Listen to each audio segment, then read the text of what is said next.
Hey, what's up? Yeah, I think I'm almost getting deep enough in these videos to set up some kind of lighting. And the kid seems to like doing it, so she had said she wanted to. I think we're gonna keep going. So, these dramatic shadows, Nosferatu, like, effects will probably be working themselves out at some point. Anyhow, here I am. I'm doing another independent film. Um, I had the worst date ever tonight. It probably wasn't the worst date ever. I've had a lot of terrible ones in the last couple of years, but a lot of good ones too. Um, so I cut out early, just after the appetizer, to be honest with you. And I came home, and Shadow's over here snoring like a mad woman. Big surprise. So I decided to do a review of a film. I've watched a few in the last couple weeks. I kind of spread a little bit of time in between watching the film and reviewing it. I think about it a few days. Um, it's reviewing films is weird because I'm trying to do something, with Afton, but also learn how to do it myself. So I can't really teach her how to do it. I can only do it with her and hope that we're both learning enough that we can work it out. I decided to go with an independent film. I may have even already said that. We're gonna go with Blue Ruin. Now, if you've ever seen this film, you'd know that it is a revenge flick. It's got a bit of a suspense thing, a bit of a thriller type thing, but mainly this is a movie of acting. It's a movie. It's a small film, so it didn't cost a lot of money to make. Um, the cast was kind of small, tight. I think there was a couple family members in there. I don't hold me to that, but I think there was. I know that I really love to see Eve Plum, who played Jan in the Brady Bunch. She came back for this movie. I think it was the first thing that I've seen her in. I'm not positive of that, but I don't watch television, so if she had been on television and done some stuff, I wouldn't really know about it. But um, it was nice to see Eve Plum Black, and the lead was a guy named Macon Blair. Now he was really good in this movie. He played his role perfectly. This was a harrowing tale of revenge. It gripped you from the start and never really let you go. Um, it was kind of like the movie Crank.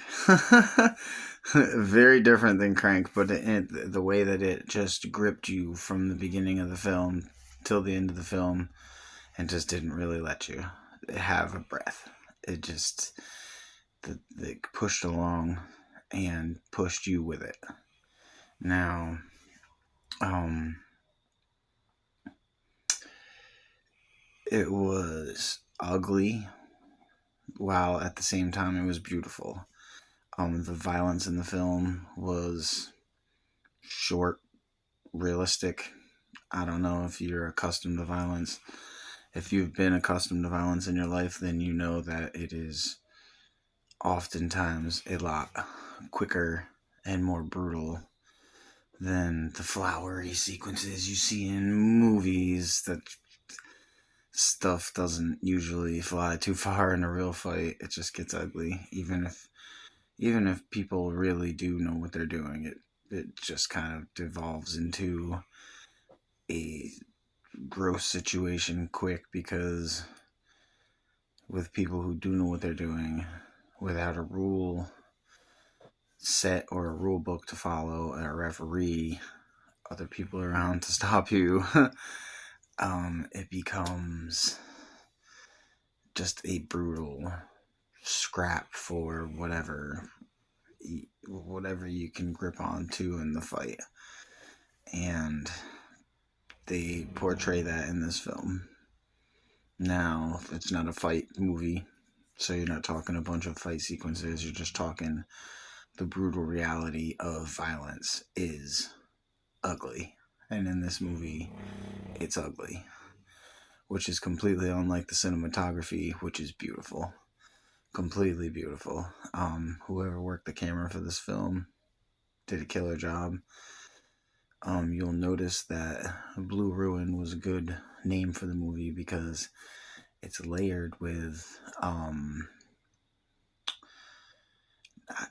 don't want to say it's monochromatic because it's not, but the movie is so laden with blue that it just has a hue and a feel of blueness to it. And not blue in like a cool way, but blue in like a somber, regretful, remorseful way that, the whole time you're watching this movie, it just kind of washes over you. You almost feel, it's not like gummo or something where you feel gross after you watched it, but you just feel almost like you could take a shower in a way. You just clean the movie off of yourself because it's very affecting. I think a lot of that comes from the performances in this movie, which everyone was excellent. Every single person in the movie was excellent for what their part was. It's not too often you see a revenge tale. It's not too often you see, a thriller with the revenge bent to it that the script is good. I think you see those movies, and most of the time they rely more on the action, maybe a car chase. This movie doesn't do that. It just pulls you in, grips you with the performances, and the script was a nice tight script. So that was good because, it meandered a little bit here and there, but for the most part, it just moved along relentlessly to its ultimate point, which was just ugly and realistic and sad, but at the same time, beautifully harrowing in its own way, and just done very well. This is what filmmaking is about for me. The independence of the movie, free from studio interference, which almost would inevitably have tracked it in a strange direction, where they would have thrown a romance in there, which wouldn't have made any sense, or they would have made them add a character they didn't need, or just whatever. They're always fucking shit up. But not in this movie, because they didn't have their hands all over it, because it's a small movie, and it was controlled, directed, acted in, and written by, and videoed by the people who wanted to do it, who wanted to work on it, who wanted it to be the piece of art that they had in their heads when they started even going down the process of making this fucking thing. And that's why I give Blue Ruin a solid 9. I would recommend this to anyone who likes thrillers, anyone who likes revenge tales, and anyone who likes a beautiful film that was shot very well. Obviously, if you're a cinephile, you have to watch it. It's not an odd movie or anything like that, but it's a different kind of movie because you don't really see revenge tales that are so blunt.